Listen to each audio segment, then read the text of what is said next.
तो hello students, आप लोग कैसे हैं? उम्मीद करता हूँ आप लोग बहुत अच्छे से होंगे और अपने एग्ज़ाम की अच्छे से तैयारी कर रहे हैं। तो आज हम मेनली पढ़ने वाले हैं 2.4 bourse model of 4 hydrogen atom के बारे में। तो एनसीईआरटी का हम लाइन टू लाइन पढ़ेंगे। आपको जैसा कि पता है कि हम जहाँ पे इंपॉर्टेंट क्वेश्चन आया हुआ है वहाँ पे हम इंपॉर्टेंट क्वेश्चन मार्क टिक करते हैं। जहाँ से क्वेश्चन पूछे जा सकते हैं वहाँ में हम क्वेश्चन मार्क लगाते हैं। तो ये जो हमारा एनसीईआरटी जो रीडिंग सीरीज जो चल रहा है हमारा मोस्ट इंपॉर्टेंट होता है होने वाला ये हमारा, क्योंकि यहाँ पे नीट एग्जाम में से और आईआईटी में हमारे पास यहाँ पे मोस्ट ऑफ द क्वेश्चंस पूछे जाते हैं यहाँ से, चाहे वो न्यूमेरिकल से हो या कुछ भी हमारे पास। ठीक है, तो आप लोगों से एक रिक्वेस्ट वही है दोबारा कि आप लोग इस लेक्चर को जरूर देखें पूरा। अगर इससे पहले वाला लेक्चर आप लोगों ने नहीं दे रखा है तो आई सेक्शन में ऊपर में और डिस्क्रिप्शन में भी नीचे की तरफ लिंक दे रखा है, तो वहाँ पे भी आप जाके देख सकते हैं। तो हम यहाँ पे स्टार्ट करते हैं Bohr's model for hydrogen atom के बारे में। तो मैंने हम यहाँ से पढ़ेंगे कि बोर्स मॉडल फॉर हाइड्रो, अब नील्स बोर के एटम के हाइड्रोजन एटम के बारे में पढ़ेंगे। अब हमने पिछली क्लास में मेनली हमने पढ़ा था ये हमारी ट्रांजिशन में बस कुछ इलेक्ट्रॉन लाइमाल सीरीज हमने देखा था। लाइमाल, बर्मार, पाचन, ब्रैकेन, बीफन, ये हमारे पास सीरीज दे रखे थे। ठीक है, इससे आगे हम आज जाने वाले हैं। तो ये हमारे पास दे रखा है हमारे पास। तो आगे हम यहाँ पे बढ़ते हैं। तो Bohr's model for hydrogen atom यानी नील्स बोर की बात हो रही है। तो 1913 में 1913 में हमारे पास नील्स बोर ने सबसे पहले हमारे पास एक्सप्लेन किया था हाइड्रोजन एटम को लेके। मेनली इन्होंने मॉडल दिया था। मेनली हाइड्रोजन यहाँ पे पूछा गया कि सबसे पहले हाइड्रोजन एटम को लेके मॉडल किसने किया था। तो नील्स बोर ने दिया था 1930 में, वो भी अच्छे से एक्सप्लेन किया था। तो structure of hydrogen atom and spectra के बारे में इन्होंने अच्छे से बताया था। तो ही यूज द प्लैंक्स, इन्होंने प्लैंक्स क्वांटम यानी प्लैंक्स कॉन्सेप्ट भी लेके इन्होंने क्वांटाइजेशन यानी चार्ज के बारे में भी और चार्ज से इन्होंने एनर्जी को भी डिस्कवरी की थी। ठीक है, यानी उसके बारे में बताया था।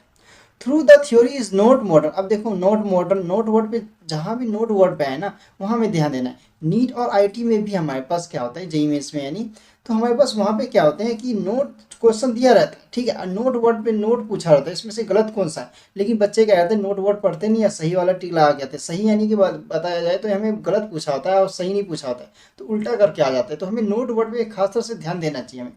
तो mainly Planck's quantization of energy through the end theory is not modern. अब देखो, अब कहा गया है कि जो हमारा प्लैंक्स क्वांटम जो क्वांटाइजेशन एनर्जी थ्योरी जो हमारे पास वो है क्वांटम मैकेनिक्स के हिसाब से, अगर मॉडर्न क्वांटम मैकेनिक्स के हिसाब से ये एक मतलब बराबर नहीं है, मतलब उससे कहा जाता है मॉडर्न यानी अभी का नहीं है।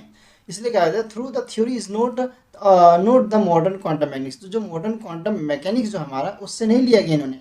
ठीक है, it can still be use to, अब ऊपर देखते हैं हम, it can still be use to rationalise many point. उन्होंने रेशनलाइज किया, बहुत सारे पॉइंट को उन्होंने छाटा एटॉमिक स्ट्रक्चर के हिसाब से। मेनली जो जो एटॉमिक स्ट्रक्चर में हमारे पास आ रहे थे और स्पेक्ट्रम में आ रहे थे उनको लिया, बाकी उन्होंने साइड कर दिया। ठीक है, इसका Bohr's model for hydrogen atom is based on the flowing. हमारे पास कुछ पोस्टुलेट्स दे रखे हैं उसी के, तो हम पहले पोस्टुलेट्स देखते हैं इसमें से। तो मेनली आप देख सकते हो ऑर्बिट्स की बात होती है। ऑर्बिट्स और सेल की कभी भी अगर बात हो जाए तो आप देख सकते हो हमारे पास यहाँ पे बीच में न्यूक्लियस है, तो इसके चारों तरफ इलेक्ट्रॉन रिवॉल्व कर रहे होते हैं। तो यहाँ पे ये जो हमारे पास जो सेल है जिसकी को हम ऑर्बिट्स कहते हैं, बीच में न्यूक्लियस होता है। न्यूक्लियस के में हमारे पास क्या होता है, न्यूट्रॉन प्लस प्रोटॉन होता है। बाहर बाहर जो रिवॉल्व करते हैं इलेक्ट्रॉन रिवॉल्व कर लेते हैं। ठीक है, रेडिएट एनर्जी। तो electron in the hydrogen atom can move around the nucleus. अब इसमें बात करें जो इलेक्ट्रॉन होता है हमारा, ठीक है, इलेक्ट्रॉन जहाँ पे ये दे रखे हो सेल दे रखा है मैंने 1 2 जो भी सेल्स हमें पास दे रखे हैं, तो इलेक्ट्रॉन यहाँ पे क्या होता है, इलेक्ट्रॉन होते हैं। इलेक्ट्रॉन क्या कहता है यहाँ पे हमारे पास, यानी सेल कह लो या ऑर्बिट कह लो, यहाँ पे रिवॉल्व करते हैं, तो यानी सर्कल चक्कर काट रहे होते हैं। यानी कि अगर कहा जाए सूरज हमारे पास बीरज में, सन बीच में है, उसके चारों तरफ क्या है, प्लैनेट्स है। प्लैनेट का एक रिवोल्यूशन होता है, यानी एक हमारे रिवॉल्व करता है जो ये सूरज के चारों तरफ, यानी 1 साल का टाइम लेता है। तो जो एक पाथ होती है ना, उस पाथ को हम क्या कहते थे, ऑर्बिट्स कह देते हैं मिली। तो ऐसे हमारे पास एटम्स को में भी हमारे पास ऐसे हाइड्रोजन एटम्स को भी लेकर उन्होंने बताया था मेनली कि हमारे पास जो सेंटर में न्यूक्लियस जो पार्ट है उसमें हमारे पास electron proton sorry neutron proton होता है, न्यूट्रॉन प्रोटॉन। अब बाहर में जो साइड साइड में हमारे पास जो सेल्स होते हैं, ये जो दे रखा है आपके पास, ये जो हमारे पास इलेक्ट्रॉन्स क्या होते हैं, रिवॉल्व कर रहे होते हैं। ठीक है, तो यही चीज बताया गया है, the electron in the hydrogen atom can be move around the nucleus in a circular path of a fixed radius. अब रेडियस इनका क्या होता है, फिक्स होता है। जैसे अगर हम इस सेल्स की बात करते हैं, आपने लोगों ने 9th क्लास में मिली पढ़ा होगा कि इसमें हमारे पास सेल्स का यानी कि इलेक्ट्रॉनिक कन्फिगरेशन भी करते हैं 2 8 8, ठीक है, 18 32 ऐसे करके। तो हमारे पास अब ये बताया जाता है जो न्यूक्लियस के जितना करीब होता है उसको हमें उसको हटाने के लिए उसको उतनी ही ज़्यादा एनर्जी लगानी होती है, लेकिन जो न्यूक्लियस के जितना दूर होता है उसे उतनी कम एनर्जी की जरूरत पड़ती है। मेनली ये बताते हैं। तो यहीं पे जो सर्कुलर पाथ है ना, इसी को मेनली हमारे पास क्या क्या गया है, ऑर्बिट्स कहा गया है। ठीक है। तो स्टेशनरी स्टेट्स और allotted energy state this orbits are arrange in concentrically around the nucleus. अभी हमारे पास कंसेंट्रिकली अरेंज होते हैं कहाँ पे, न्यूक्लियस के चारों तरफ अरेंज होते हैं मेनली। अभी न्यूक्लियस वाला पार्ट है हमारे, इसके चारों तरफ क्या होता है हमारे पे, ये न्यूक्लियस वाला पार्ट है हमारे पास, न्यूक्लियस। न्यूक्लियस इसमें हमारे पास क्या होता है, प्रोटॉन और प्लस न्यूट्रॉन होते हैं हमारे पास, और इलेक्ट्रॉन तो इसके चारों तरफ हमारे पास क्या होता है, रिवॉल्व कर रहे होते हैं हमारे पास। ठीक है। इसके बाद दूसरा अगर पॉस्टुलेट्स की बात की जाए, यहाँ पे आप लोगों को शायद दिख नहीं रहा होगा तो आप से देख सकते हैं यहाँ पे। ठीक है। The energy of an electron in the orbit does not change with the time. अब देखो एनर्जी जो है हमारे पास इलेक्ट्रॉन की ऑर्बिट की, टाइम के हिसाब से उसको चेंज नहीं किया गया। ठीक है, यहाँ लिखे ना, orbit does not change with the time, how the electron will move from lower stationary state to हमारे पास हायर स्टेट, यानी लोअर स्टेशनरी स्टेट से ये हायर स्टेशनरी स्टेट में हमारे पास चले गए। अब लोअर से हाई की तरफ इतना याद रखो आप। ठीक है। Required amount of energy absorbed by the electron और energy is emitted when the electron move from higher stationary state to lower stationary. अब जैसे जिस ऑर्बिट्स में हमारे पास जिस एनर्जी की रिक्वायर्ड थी या जरूरत थी उसको एब्जॉर्व कर लिया गया, जिसमें नहीं जरूरत थी हमें उसको एब्जॉर्व नहीं किया मेनली। ठीक है, यानी कि लोअर हायर इसमें भेज दिया गया। ठीक है, तो मेनली जिसमें जरूरत थी उसमें मतलब ले लिया गया, और जिसमें जरूरत थी उसको भेज दिया गया है तो नीचे की तरफ चले गया, तो लोअर स्टेशनरी स्टेट हो गया। इसका हमारे पास इक्वेशन भी बनता है बकायदा, तो हम देखने वाले हैं। The energy does not energy does not take place in continuous manner. अब यही एनर्जी हमारे पास कंटिन्यूस लगातार मैनर में नहीं लिया गया, ये चीज़ देख लेना। अब एंगुलर मोमेंटम की बात करते हैं। आप एंगुलर मोमेंटम आप फिजिक्स में और अच्छे से पढ़ने वाले। ठीक है, जितना हमारे पास पॉइंट दे रखा है हम उतना पढ़ लेते हैं पहले। अब जस्ट लीनियर मोमेंटम की बात करें, is the product of mass. Mass की बात हो गई हमारे पास, वेलोसिटी की, लीनियर वेलोसिटी की बात करें, एंगुलर मोमेंटम की बात है, एंगुलर मोमेंटम यानी ओमेगा। ओमेगा एंगुलर मोमेंटम क्या होता है, जैसे हमारे पास ये तो रोटेट कर रहा है यानी ओमेगा हो गया हमारे पास। ठीक है, इसमें हमारे पास कुछ ना कुछ मास होगी, जो मास होगा वो हमारे पास कुछ ना कुछ की कुछ वेलोसिटी होगी जिससे वो रिवॉल्व कर रहा है, रोटेट कर रहा होगा, तो वही हमारे पास एंगुलर मोमेंटम यानी कि हमारे पास मोमेंटम कहलाता है वो एंगुलर मोमेंटम। तो मोमेंट ऑफ इनर्शिया इसी को हम पढ़ते हैं, मोमेंट ऑफ इनर्शिया में भी। ठीक है, आई से हम एंगुलर मोमेंटम हमारा देख लो यहाँ पे दे रखा है, यानी कि एंगुलर मोमेंटम बोले तो I equal to I into omega है हमारे पास, ओमेगा। ठीक है, तो एंगुलर वेलोसिटी के हमारे ओमेगा कहते हैं। और हमारे पास मास ऑफ इलेक्ट्रॉन यानी एम ई दे रखा है हमारे पास, सर्कुलर पाथ रेडियस आर दे रखा है हमारे पास, फिर न्यूक्लियस दे रखा है। तो हमारे पास जैसे अगर देख रहे हैं मोमेंट ऑफ इनर्शिया में एम आर स्क्वायर दे रखा है हमारे पास, वही अगर हम एंगुलर मोमेंटम की बात करें तो जैसे हमारे पास omega equal to v by r दे रखा है। अब वी हमारे पास लीनियर वेलोसिटी होती है, आपको लोगों को पता है। एंगुलर मोमेंटम का इन दोनों को कंबाइन कर देंगे तो हमारे पास फॉर्मूला क्या आ जाता है। अब देखो angular momentum equal to m e यानी आर का स्क्वायर अपॉन में हम इंटू वी अपॉन में आर यानी एम वी आर हमारे पास आ जाता है फॉर्मूला इसका, बकायदा देखा जाए तो ये कुछ फॉर्मूला होता है। इससे रिलेटेड न्यूमेरिकल्स आपको यहाँ पे तो नहीं लेकिन फिजिक्स में जरूर पूछे जाएंगे, तो वहाँ पे मेरी अच्छे से खास तरह से पढ़ लेना। 11th क्लास में हमारे पास ये चीज़ दे रखा है। ठीक है, तो हमें पढ़ लेना है इसे मेनली फिजिक्स में। इसके बाद अगर देखें तो हम थर्ड पॉइंट पोस्टुलेट्स पे आते हैं मेनली। तो थर्ड पोस्टुलेट्स हमारा क्या कह रहा है, ये देखो, the frequency of radiation absorbed और emitted when transition occurs between the two stationary states that differ in energy by delta E. अब डेल्टा का ई का मतलब होता है यानी चेंज इन एनर्जी, यानी एनर्जी में कुछ ना कुछ बदलाव हो रही है।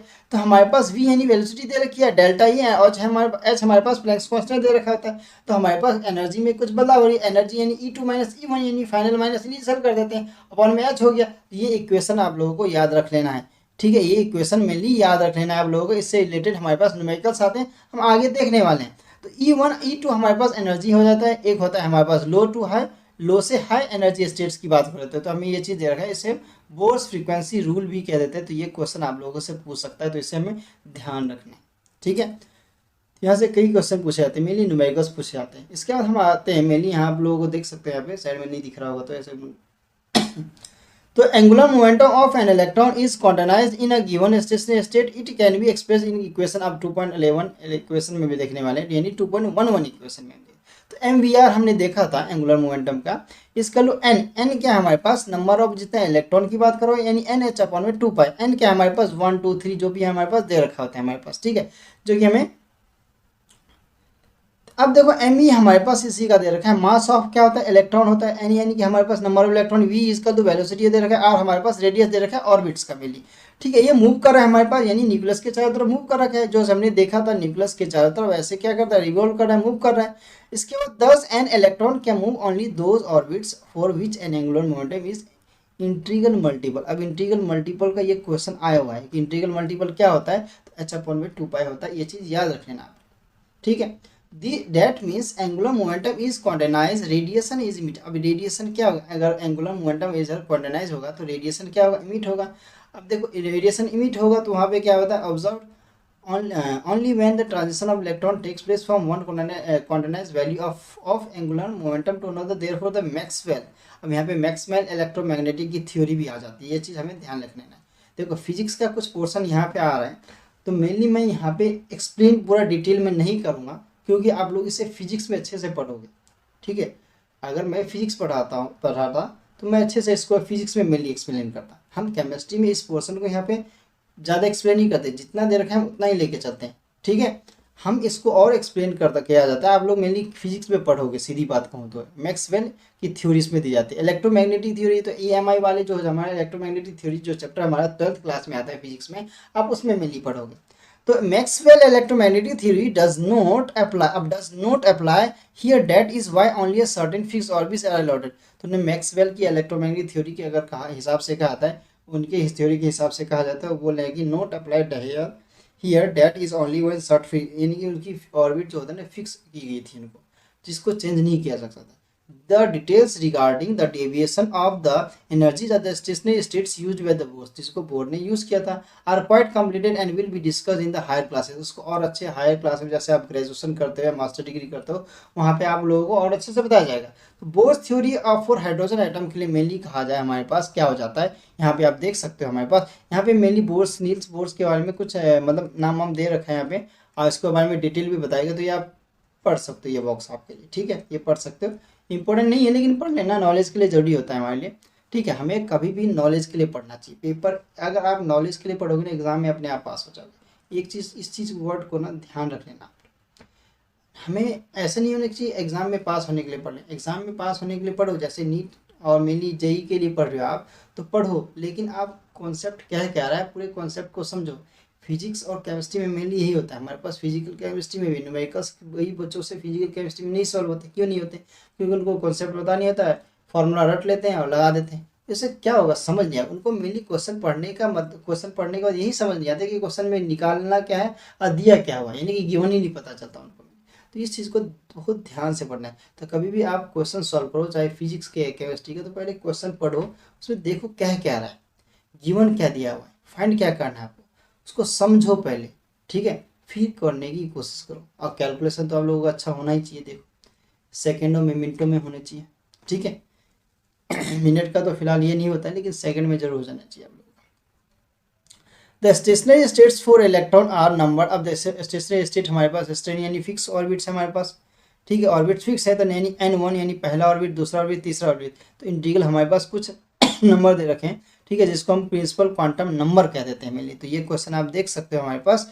इसका बी वाले पे द रेडियाई यानी रेडियस की बात कर रहा है, स्टेशनरी स्टेट्स वहाँ पे कुछ एक्सप्रेस किया गया। तो R equal to R upon में आर एन दे रखा है, एन स्क्वायर अपॉन में ए नोट दे रखा है। अब ए नोट की वैल्यू हमारे पास क्या है, पूरी टोटल फिक्स है हमारे पास, यानी 52.9 पिकोमीटर दे रखा है। The radius of the first stationery state हमारे पास क्या होता है, जिसको हम बोर्स ऑर्बिट कह देते हैं, इस हमारे पास 52.9 पिकोमीटर होता है। ये क्वेश्चन आप लोगों से पूछ सकता है, और ये पूछा भी गया, इसे हमें जरूर देख के जाना चाहिए। Normally the electron in the hydrogen atom is found in this orbit. अब हमारे पास क्या है, ऑर्बिट के बारे में मिल जाते हैं। तो n इक्वल टू अगर 1 डाले तो हमारे पास जैसे जैसे नंबर यानी n इंक्रीज करेगा हमारे पास, नंबर ऑफ एटम जैसे जैसे इंक्रीज करेगा, वैसे हमारे पास r की वैल्यू भी इंक्रीज करती जाएगी। तो ये चीज़ हमें देख लेना चाहिए। हमें ये क्वेश्चन भी पूछा गया हमारे पास एग्जाम में, आगे भी पूछा जा सकता है। इसे जैसे जैसे n यानी नंबर ऑफ एटम इंक्रीज करेगा, वैसे वैसे रेडियस भी उसकी इंक्रीज करेगी। जैसे आप लोग देख सकते हो, पहले सेल जो 2 होते हैं, 3 4 5 ऐसे, तो रेडियस धीरे धीरे छोटा होता है, शायद धीरे धीरे बड़ा होता जाता है। ये चीज़ आप लोग देख सकते हो।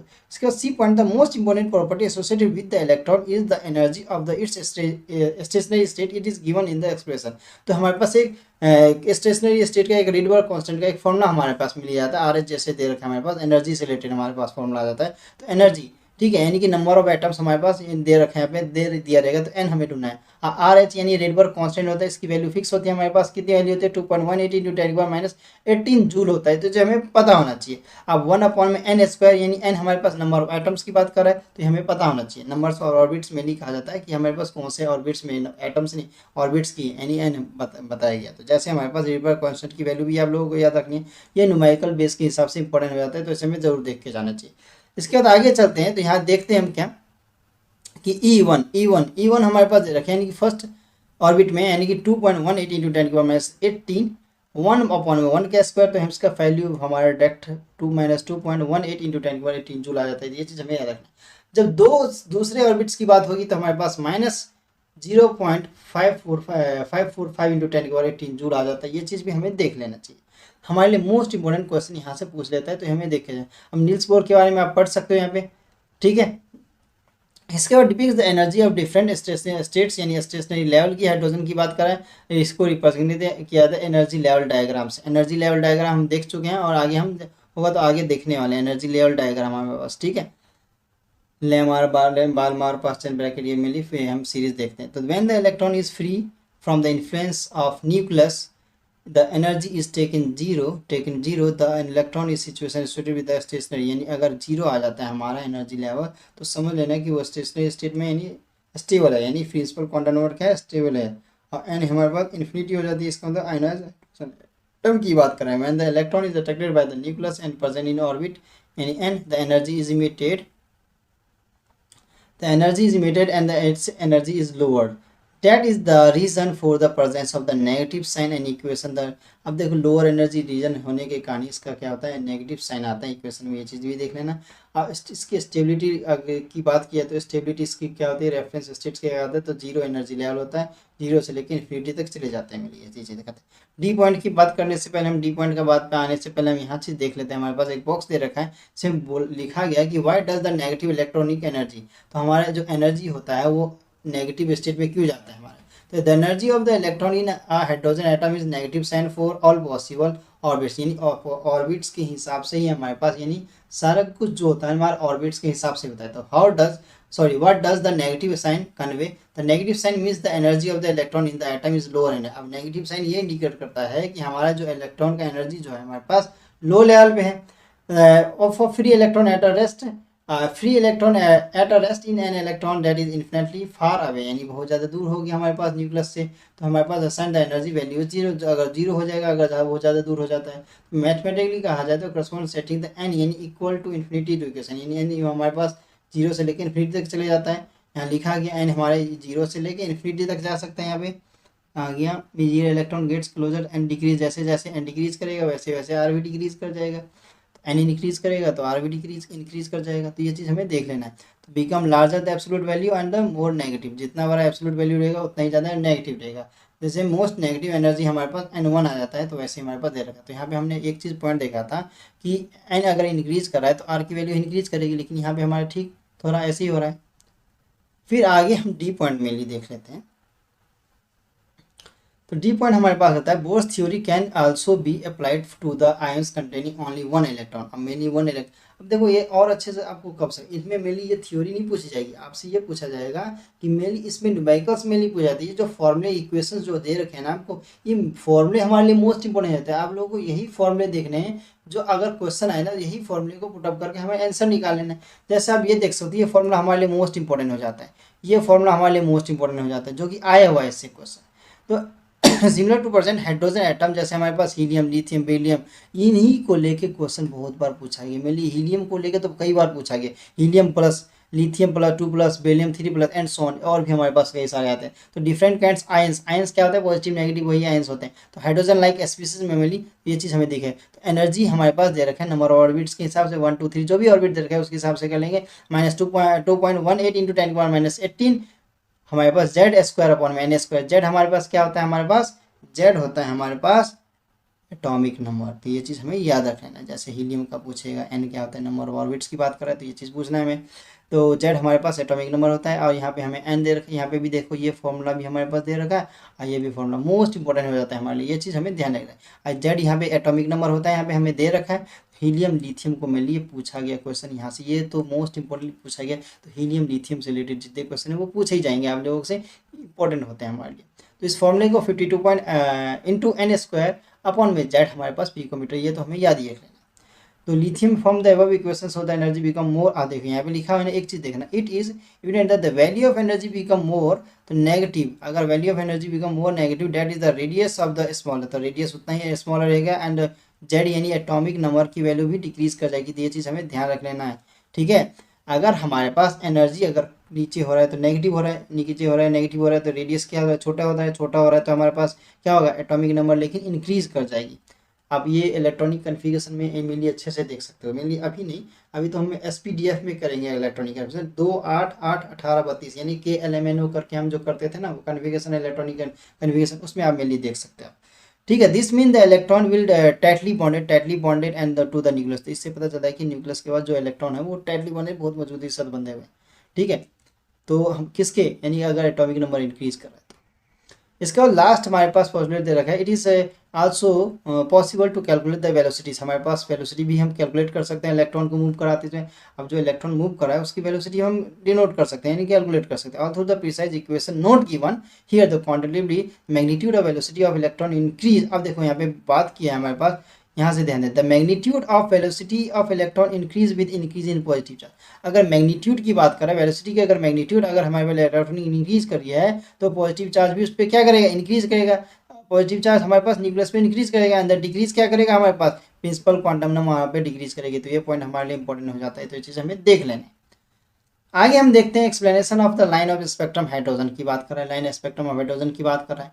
तो ये आप देख रहे हैं, तो ये हमारे लिए इंपॉर्टेंट हो जाता है। Line spectrum of the hydrogen atom mentioned in section 2.3.3 can be explained in the quantitative using the Bohr's model में पहली बात करता है, according to the assumption to the radiation, यानी energy is observe by the electron, energy observe करती है, वो तो बताया था हमने कैसे रेडिएट करके घूम के स्मॉलर प्रिंसिपल क्वांटिटी, यानी जितनी ज़्यादा एनर्जी होगी ऑर्बिट, तो orbit of smaller principal quantum number उतनी हमारे पास क्या होगी, प्रिंसिपल क्वांटम नंबर उतनी कम हो जाएगी। And the higher principal quantum number के लिए हमारे पास एनर्जी का रेडिएशन में इमिट करना चाहिए मेनली, तो अगर मेनली इमिट नहीं अगर कहा जाता है या तो हमारे पास स्मॉलर हो जाएगी या तो हायर हो जाएगी, तो ये चीज़ बात की है। लेकिन अगर हमारे पास रेडिएशन अगर इमिट करी यानी रेडिएशन उसमें से निकल रही है, तो हमारे पास इलेक्ट्रॉन अगर हाई तेजी के साथ मूव कर रहा है तो हायर ऑर्बिट से ज़्यादा हो जाएगी, ऑर्बिट हाई से क्या हो जाएगी, लो हो जाए। इसमें क्या होता है, स्मॉल से हाई की, यानी हाई से इधर लो से हाई की तरफ जा रहा था, इसमें हाई से लो की तरफ जा रहा है, ठीक है।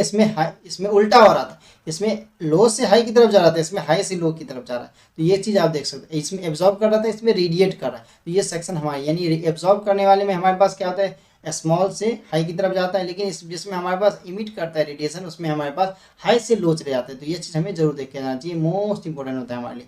तो एनर्जी की गैप की भी बात करती है, एनर्जी गैप यानी फाइनल मैसन है, जैसे इनिशियल मानते हैं ना, तो जैसे वैसे ही हमारे पास डेल्टा ही दे रखे, यानी चेंज इन एनर्जी भी तो चेंज हो सकता है, यानी फाइनल माइनस इनिशियल करती है, इसलिए हमारे पास तो ये चीज़ भी हमें देख के जाना है, ये हमारे लिए देखो इंपॉर्टेंट हो जाता है। यहाँ पे जो अब ये जो फॉर्मूला एक एक निकल के आता है ना हमारे पास, ये इंपॉर्टेंट हो जाता है। जैसे ये फॉर्मूला हमारे लिए इंपॉर्टेंट हो जाता है, इसी से निकलता है। तो रेडबर्ग कांस्टेंट दे रखा है, फाइनल माइनस इनिशियल का दे रखा है, तो ये चीज़ देखना है, इनिशियल ऑर्बिट और फाइनल ऑर्बिट क्या दे रखा है हमारे पास। आर की वैल्यू आप लोगों को पता है हमारे पास कितनी होती है, -2.18 इंटू 10 जूल होती है हमारे पास, अपॉन वन अपॉन में n का स्क्वायर माइनस 1 अपॉन में एफ दे रखा है, यानी इनिशियल माइनस फाइनल दे रखा है। तो ये चीज़ हमें देख लेना है। तो हमारे पास ये फॉर्मूला इंपॉर्टेंट हो जाता है। इसके बाद हमारे पास ये फॉर्मूला एक इंपॉर्टेंट हो जाता है, ये फॉर्मूला का बाकायदा हमारे पास पूरा दे रखा है डिटेल। तो ये चीज़ एक फॉर्मूला ये हमारे पास इंपॉर्टेंट हो जाता है। वैसे हमारे पास टर्म वेव नंबर की बात करें, ये हमारे पास एब्जॉर्प्शन एमिशन की बात करें, फोटॉन्स की यानी लाइट की, तो इसकी बात करें।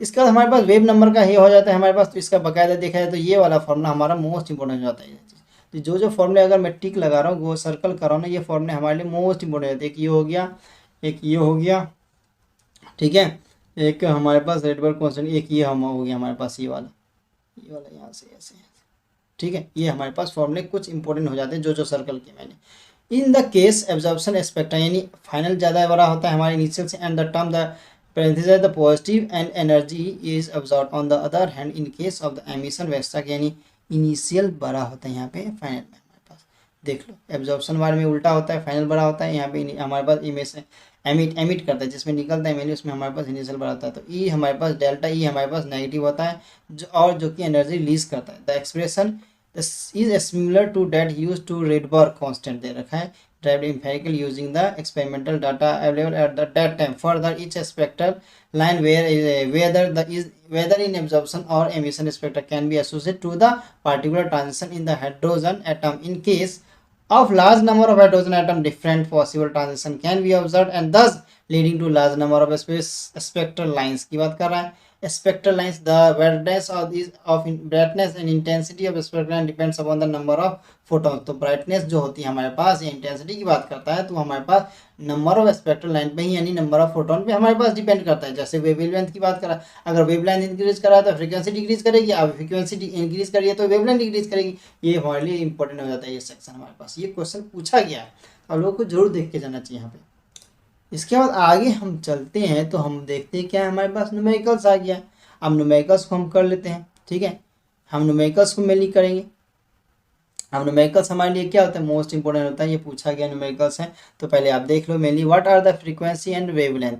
ठीक है, अब photon emitted during the transition from the n यानी कि नंबर ऑफ ऑर्बिट हमें n5 दे रखा है, स्टेट n2 दे रखा है, यानी फाइनल इनिशियल दे रखा है हमारे पास, यानी फाइनल इनिशियल दे रखा है. तो हमारे पास इनिशियल क्या हो गया, हमारे पास 5 हो गया, फाइनल हमारे पास 2 हो गया. ठीक है, तो आप दे सकते हो. अब एनर्जी पूछा है तो वो क्या पूछा है यहाँ पे, frequency, what are the frequency और वेवलेंथ पूछा है. तो फ्रीक्वेंसी और वेवलेंथ निकालने के लिए सबसे पहले तो आपको एनर्जी निकालनी है. तो चेंज इन एनर्जी का फॉर्मूला क्या होता है, 2.18 इंटू 10 के बाद माइनस इधर तो लगाया नहीं है, माइनस आएगा इधर, minus 2.18 into 10 minus 18 joule, 1/5 square, 1/2 square, तो 5 5 25, 2 2 4 होता है. एलसीएम निकाल के आप कर सकते हो. तो हमारे पास फाइनल आंसर इतना आता है. कैलकुलेशन आप क्या कर सकते हो, आप कैलकुलेशन में जरूरी है करना. ठीक है, इतना समझ लो कि कैलकुलेशन आपकी अच्छी होनी चाहिए. तो इससे हमें पता चलता है इट इज एमिशन. यदि इससे हमें पता चलता है कि एमिशन हो रही है, अगर क्यों नेगेटिव में है. The frequency of the photon taking the energy in the magnitude is given the. अब देखो हमारे पास वी हमारे पास की बात कराए तो हमारे पास फ्रीक्वेंसी दे रखा है, तो डेल्टा ई अपॉन एच हो गया हमारे पास फ्रीक्वेंसी. तो हमने यहाँ पे एक वैल्यू दे रखा है हमारे पास, दूसरी हमारे पास 6.6 10⁻35 हमारे पास. इसकी एच की हमारे पास हमें पता है, मेरे पास प्लैंक्स कांस्टेंट की हमारे पास, तो ये हमारे निकल जाता है यहाँ पे हाल्ट. ठीक है,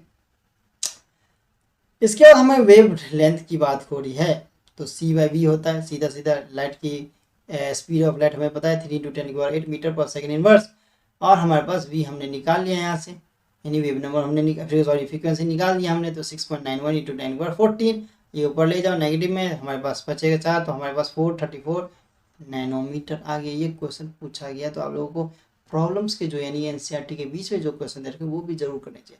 अगर आप लोगों को अगर क्वेश्चन प्रैक्टिस करना है तो सबसे पहले एनसीईआरटी के करवाओ. ठीक है, अब देखो यहाँ पे क्या होता है, एनसीईआरटी में थोड़ा लेंदी वे में एक एक स्टेप करके बताता है. तो आप लोगों को करना क्या है कि वही आप क्वेश्चन उठाओ. ये जैसे हमारे पास ये क्वेश्चन दे रखा है 2.10, इस क्वेश्चन को समझो. अब सीधा सीधा साफ ही कह दिया था कि फ्रीक्वेंसी निकालनी, वेवलेंथ निकालनी. तो सबसे पहले उसके लिए एनर्जी पता होना चाहिए आप लोगों को, तभी आप कर पाओगे कि एमिशन हो रही है या एब्जॉर्प्शन हो रही है. तो अब आते हैं प्रॉब्लम 2.11, यानी calculate the energy associate with the first orbit of helium. मैंने कहा था ना हीलियम और लिथियम को लेकर बहुत सारे क्वेश्चन पूछे जाते हैं. देखो पूछ लिया what is the radius of this orbit. तो रेडियस क्या होगी, तो हमारे पास एनर्जी यानी दिस ऑर्बिट हमें तो EN 1 हीलियम की क्वेश्चन है, हाइड्रोजन हीलियम यानी 1 माइनस करते तो 1 ही हो गया हमारे पास. 1 यानी लिया है उन्होंने. अब 1 का स्क्वायर 1 यानी हमारे पास नंबर हो गया. जेड तो हमारे पास एटॉमिक नंबर पता ही है 2 होता है इसका. 2 2 4 हो गया, माइनस इसको किया तो 4 2 8 8 8 माइनस 8.72 × 10⁻18 जूल हो गया. तो ये हमने निकाल लिया. इसके बाद इन्होंने बात की इसकी ये रेडियस निकालने में. तो आर का फॉर्मूला में 0.05229 ले लो, कोई बात नहीं. एन हमें पता ही है, एन हमारे पास 1 दे रखा है, जेड हमारे पास 2 दे रखा है. पुटअप किया हमने, निकाल लिया इसका आंसर. तो 0.0242645 नैनोमीटर हमारा निकल गया. तो ये चीज़ हमें जरूर पढ़ के देखो. मैं अगर यहाँ पे क्वेश्चन सॉल्व कराने लग जाऊँ, सॉल्व ऑलरेडी सॉल्व क्वेश्चन है, तो सॉल्व क्वेश्चन को क्या सॉल्व कराना है. ठीक है, सॉल्व क्वेश्चन को सॉल्व करा के फायदा क्या, टाइम वेस्ट होगा. अब मैं स्टेप जहाँ पे जैसे प्रोसेस बताएगा मैं आपको वो बताता हूँ. तो आप लोगों को ये ज़्यादा जरूरी है कि कौन सा इंपॉर्टेंट क्वेश्चन है कौन सा नहीं. तो आप लोगों को ये जरूर देखना चाहिए. इसके बाद हम आगे बढ़ते हैं. न्यूमेरिकल जो थे हमारे लिए मोस्ट इंपॉर्टेंट थे ये दोनों न्यूमेरिकल्स. इसका लिमिटेशंस के बारे में पढ़ते हैं हम, बोर्स मॉडल के लिमिटेशन के बारे में. यहाँ पे अगर आपको साइड में नहीं दिख रहा होगा मैं मुझे ऐसे कर लेता हूँ, देख लो. Bohr's model of the hydrogen atom was no word में ध्यान दो, no dot and improvement of Rutherford. तो इसमें कोई शक की बात नहीं कि रदरफोर्ड के बाद तो नील्स बोर नहीं, उसको आगे अच्छे से बताया था. अब देखो एक एक करके जो साइंटिस्ट हैं ना, उन्होंने एक एक करके पीछे जो साइंटिस्ट हैं उनको गलत साबित करते गए, अपनी थ्योरी देते गए, फिर ऐसे आगे भी साइंटिस्ट आते गए। लेकिन नील्स बोर की थ्योरी, रदरफोर्ड की बहुत हद तक सही थी। नील्स बोर की जो थ्योरी थी हमारे पास, नील्स बोर की वो थ्योरी तो बहुत ज़्यादा है, रदरफोर्ड के मुकाबले नील्स बोर की थ्योरी और भी ज़्यादा अच्छी थी। और रदरफोर्ड की थ्योरी थॉमसन के मुकाबले ज़्यादा अच्छी थी। ठीक है, थॉमसन तो मतलब बहुत चीज़ में बता ही नहीं पाया था, थॉमसन बहुत चीज़ नहीं बताया था। वैसे रदरफोर्ड भी कुछ चीज़ें नहीं बता पाए, लेकिन नील्स बोर ने बताई थी बहुत चीज़ें। ठीक है, तो nuclear model, it could account for the stability and line spectrum of hydrogen atom, the hydrogen like ions की बात करें, हीलियम, लिथियम, बेरिलियम, हमारे पास ऐसे बहुत सारे आते थे। Bohr's model was too simple account of the flowing points, हमारे पास कुछ पॉइंट दे रखे हैं। अब इसके बारे में लिमिटेशन देखो, कुछ ना कुछ करता है तो कुछ ना कुछ उसकी कमी होती है। आप लोग भी हो तो आप में भी कुछ ना कुछ कमी है। बोला जाता है हिंदी में, सब गुण संपन्न कोई नहीं होता है दुनिया में, कुछ ना कुछ कमी हर इंसान में होती है। ठीक है, तो कुछ ना कुछ जैसे पढ़ता ही है, तो कौन 100% ब्रेन कौन यूज़ करता है? 100% ब्रेन को यूज़ नहीं करता है, इसे याद रख लो। अगर देखना है तो एक मूवी हॉलीवुड की सेचुलेटेड लूसी फिल्म है, देख सकते हो। जब 100% हमारा ब्रेन हो जाता है तो कैसे काम करता है, हमें पूरे हर एक अक्षर हवा में ऐसे उड़ते हुए दिख जाते हैं। तो it fails to account for the finer details, the doublet that is too closely packed lines, the hydrogen atom spectra can observed by the sophisticated spectroscopic technique. This model is also unable to explain the spectra. तो ये model में ना mainly जो spectra था हमारा atoms का, other than the hydrogen में, जैसे helium atom which is possess on 2 electrons, helium atom में हमारे पास 2, ये सबको मेनली ना बोर्स नहीं बता पाया था ये क्यों हो रहा है ऐसे।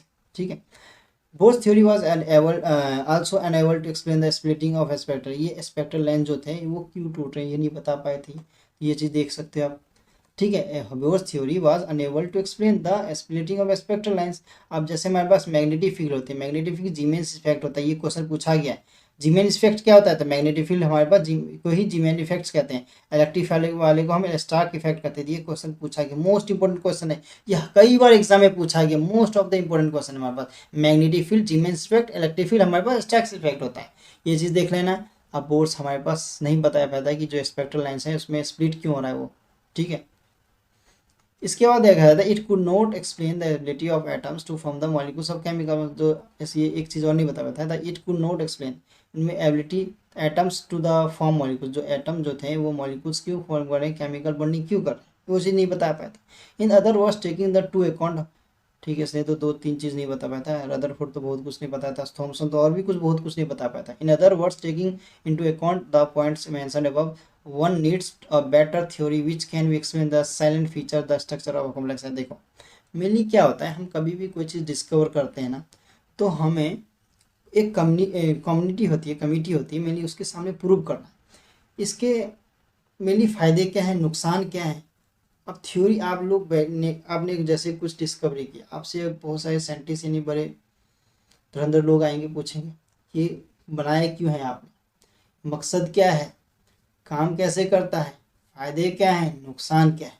ठीक है, तो आप हर से हर चीज़ पूछा जाएगा, तो उसमें आप हर चीज़ अच्छे से एक्सप्लेन कर दिए तो आपका थ्योरी कहेगा आप वेरी गुड एक्सलेंट, आपने बहुत अच्छे से बनाया, सबको समझा दिया। तो लेकिन कुछ चीज़ कमी, एक पॉइंट, अभी अपने आसपास ही देख लो ना, लोग तुम्हारी ना फायदे यानी तुम्हारे में क्या खूबी है वो नहीं देखा, लेकिन जो तुम्हारे अंदर कुछ अगर ऐसी कुछ गलत बात होनी है उसको नोट डाउन कर लेगा। लोग तुम्हारे आसपास जो रहते हैं ना, वो तुम्हारी अच्छाई को मेनली ध्यान नहीं देंगे, लेकिन तुमने कुछ गलत काम किया, कुछ उल्टा सीधा ऐसा कुछ किया, एक पॉइंट चाहिए उनको बदनाम करे, तुम्हारी बात इधर से उधर होने लगी। ठीक है, तो लाइफ में हमें अपने जो टारगेट तुम्हारा है, जेई मेंस है, एडवांस है, जो भी है हमारा, या नीट है हमारे पास एग्ज़ाम, तो डॉक्टर बनो, इंजीनियर बनो, एक फोकस टारगेट बनो, उस पर आप लोग काम करो। इधर कौन क्या कह रहा है आई डोंट केयर अबाउट, इस पर ध्यान नहीं देना। ठीक है, कहने वाले तो बहुत कुछ कहते हैं, अपना काम है बस सुनते जाना। एक कहावत है, हाथी चले बाजार तो कुत्ते भौंके हजार। तो आप लोग अपने आप को हाथी समझो, जो अगल बगल में बोलने दो, कुत्ते समझो उनके सामने जाके मत बोल देना कभी, लेकिन बस अपने आप से मतलब रखो। ठीक है, बस अपने पढ़ाई पे फोकस कर दो। एक दिन यही अगर तुम्हारा रिजल्ट आएगा ना, फिर देखना वो अंकलों का या आंटियों का मुंह शक्ल नीचे झुक जाएगा ऐसे। ठीक है, मिठाई ले जाके खिला देना। ठीक, तो इसलिए कहूँगा, मैं हर बार कहूँगा कि आप लोग अपने ड्रीम पे, अपने टारगेट जो भी है आपका, उसे फोकस करो, अपने ड्रीम पे फोकस करो। अरे इस दुनिया में हर एक चीज़ पॉसिबल है, ऐसा कोई चीज़ नहीं है जो कि इम्पॉसिबल हो। इम्पॉसिबल वर्ड में ही हर चीज़ छुपा हुआ है। आई एम पॉसिबल, इस वर्ड पे ध्यान दो, आई एम पॉसिबल। तो दुनिया, everything is easy if you are crazy about it, यानी हर चीज़ दुनिया में आसान है, उसके लिए आपको पागल होना पड़ेगा, उसके लिए आपको एक जुनून लाना पड़ेगा आपके अंदर। इस चीज़ को याद रखो, समझो, तभी कुछ कर पाओगे लाइफ में। कुछ पाने के लिए ना पहले वो होता था कुछ खोना पड़ता था, आज के टाइम में होता है कुछ पाने के लिए बहुत कुछ खोना पड़ता है। ठीक है, इस चीज़ को ध्यान रखो और अपने जो ड्रीम है, जो तुम्हारा सपना है, उसको फोकस करो। गले में स्टेथोस्कोप रहेगा, व्हाइट कोट रहेगा, कितना अच्छा लगेगा। नाम के पीछे DR लगेगा, ER लगेगा, कितना मजा आएगा तुम्हें। ठीक है, कोई कहेगा भी तो डॉक्टर साहब, ठीक है, इंजीनियर साहब। तो इसलिए कह रहा हूँ बार बार कि अपने ड्रीम पे फोकस करो, अपने माता पिता का, अपने दादा दादी, अपने गांव का, अपने शहर का, अपने भारत देश का नाम रोशन करो, और एक अच्छे मेडिकल कॉलेज में ले जाना है। हमें सिलेक्शन तो लेना है, लेकिन अच्छे मार्क्स से लेना है और अच्छे मेडिकल कॉलेज में लेना है। ठीक है, तो नेक्स्ट हमारा जो लेक्चर होगा towards the quantum mechanical model of the atom के बारे में होगा। तो आप लोगों को लेक्चर कैसा लगा, इस चीज़ को कमेंट सेक्शन में ज़रूर बताएं। कुछ भी प्रॉब्लम होता है, कुछ भी होता है, कमेंट ज़रूर किया करो। ठीक है, आप लोगों का कमेंट, आप लोगों का लाइक सब्सक्राइब हमारे लिए मोटिवेशन होता है। ठीक है, उससे हम आगे और अच्छे से आप लोगों के लिए काम करेंगे। ठीक है, तो आज के लिए इतना ही रखते हैं, तब दे thank you and good bye.